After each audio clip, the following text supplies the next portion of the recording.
مسئلہ جموں کشمیر ہے، اس میں ایک چیز میں آپ سے یہ کہنا چاہتا ہوں، سارے لوگ یہاں پر بیٹھے ہوئے ہیں۔ مقبول بٹ ریاست جموں کشمیر کی آزادی کا علم بردار ہے۔ مقبول بٹ جب کہتا ہے کہ جو میری آزادی کا دشمن ہے، چاہے وہ کوئی ایک عام آدمی ہے، کوئی ادارہ ہے، کوئی فوج ہے، کوئی ملک ہے، کوئی گروہ ہے، جو ہماری آزادی کا دشمن ہے وہ ہمارا دشمن ہے، تو بات بالکل واضح ہو جاتی ہے۔ اس کے بعد اس میں کسی پشتیبان کی، کسی وکیل کی، کسی اسلامی بھائی کی، کسی پڑوسی کی کوئی گنجائش نہیں بچتی ہے۔ آزادی کا دشمن اگر میرے گھر کے اندر موجود ہے تو وہ بھی میرا دشمن ہے مقبول بٹ کے قول کی روشنی میں۔ آزادی کا دشمن اگر مظفر آباد کی اسمبلی میں موجود ہے تو وہ بھی میرا دشمن ہے مقبول بٹ کی افکار کی روشنی میں، اور آزادی کا دشمن اگر دہلی یا اسلام آباد میں بیٹھا ہوا ہے تو وہ بھی مقبول بٹ کے افکار کی روشنی میں ہمارا دشمن ہے۔ لیکن میں اس کے ساتھ جڑی ہوئی آپ سے یہ بات کہنا چاہتا ہوں کہ یہ جو جتنے بھی مظلوم اور محکوم لوگ ہیں، یہ جب کوئی عمل کرتے ہیں، جیسے کہ بندوق اٹھانے کا عمل کرتے ہیں، یا جیسے کوئی سیاسی مزاحمت کرتے ہیں اور کسی وائلنس کا شکار ہوتے ہیں، تو اس پہ کوئی معذرت خوانا رویہ نہیں بنتا ہے، اس لیے کہ ہم دشمنی کا شکار ہیں اور اپنے دفاع میں یہ سارے ہتھیار استعمال کر رہے ہیں۔ دفاع کا حق آپ کو مذہب بھی دیتا ہے، دفاع کا حق آپ کو اخلاقیات بھی دیتی ہے، دفاع کا حق آپ کو غیرت بھی دیتی ہے، دفاع کا حق آپ کو کلچر اور ثقافت بھی سکھاتی ہے، دفاع کا حق آپ کو آپ کے والدین بھی سکھاتے ہیں، اور آپ کی ماں اپنے دودھ کے قطروں میں آپ کے جسموں میں دفاع کا حق دیتی ہے کہ ہمیں اپنا دفاع کرنا ہے۔ تو اس لیے ہمارا کوئی بھی بچہ، ہمارا کوئی بھی ساتھی اگر ان کے ظلم و جبر کے مقابلے میں بندوق اٹھاتا ہے یا نعرے لگاتا ہے یا کوئی تقریر کرتا ہے یا کوئی اور ایکٹیویزم کرتا ہے، تو وہ اپنے دفاع کا حق استعمال کر رہا ہے۔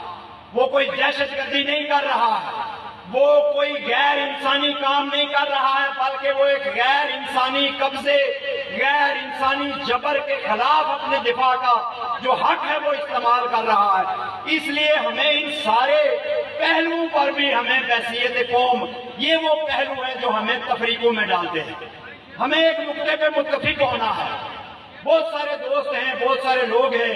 جو کہتے ہیں جی پوری قوم کو اکٹھا کریں، کچھ اور پریسائز کرتے ہیں، وہ کہتے ہیں ساری جماعتوں کو اکٹھا کریں، کچھ اور پریسائز کرتے ہیں، وہ کہتے ہیں سارے آزادی پسندوں کو اکٹھا کریں۔ ان میں سے کوئی بھی عمل ایسا نہیں ہے جو آسان ہو، یا ان میں سے بعض عمل تو ایسے ہیں جو پریکٹیکلی ممکن نہیں ہے۔ مجھے ایک دوست جو ہے وہ پچھلے دنوں تتا پانی میں ہے، وہ مجھے بہت اس نے زور دیا کہ آپ جو ہے وہ جی سارے اکٹھے ہو جائیں، اتحاد کریں، اتحاد کریں، اتحاد کریں۔ میں نے کہا بہت اچھی بات ہے، ایسا ہی ہونا چاہیے۔ کوئی پچھلے ہفتے ایک جنازہ ہو گیا، میں وہاں جنازے پہ گیا تو ہم جنازہ پڑھ رہے تھے اور کوئی 200 بندے الگ سے کھڑے تھے، انہوں نے جنازہ نہیں پڑھا ہمارے ساتھ۔ انہوں نے بعد میں ایک اور جنازہ جو ہے دوبارہ سے پڑھا، اور وہ لڑکا اس میں شامل تھا۔ تو میں نے جب وہ جنازہ پڑھ چکا تو میں نے اسے عذرائے مذاق کہا کہ پچھلے ہفتے تو تم مجھے بڑا زور دے رہے تھے کہ ہم سب کو اکٹھا ہونا چاہیے، اور آج جو ہے جہاں پہ 4000 بندے جنازہ پڑھ رہے ہیں وہاں پہ تم 150 بندوں کو الگ لے کے کھڑے رہے ہو، جنازہ ختم ہو گیا تو دوسرا جنازہ پڑھا۔ تو مجھے اس کے چہرے سے لگا کہ وہ یہ کہنا چاہ رہا ہے جی یہ ممکن نہیں ہے کہ ہم اہل تشیع اور سنی جو ہیں وہ اکٹھے جنازہ پڑھ لیں، یہ ممکن نہیں ہے، یہ الگ الگ، یہ بڑا معاملہ ہے۔ تو ہمیں ایک پریکٹیکل اتحاد کے لیے ہمارا بالکل تازہ تجربہ ہے، بہت تازہ تجربہ ہے یہ جوائنٹ عوامی ایکشن کمیٹی کا، کہ اس میں ہمارے پاس کچھ اہداف ہیں،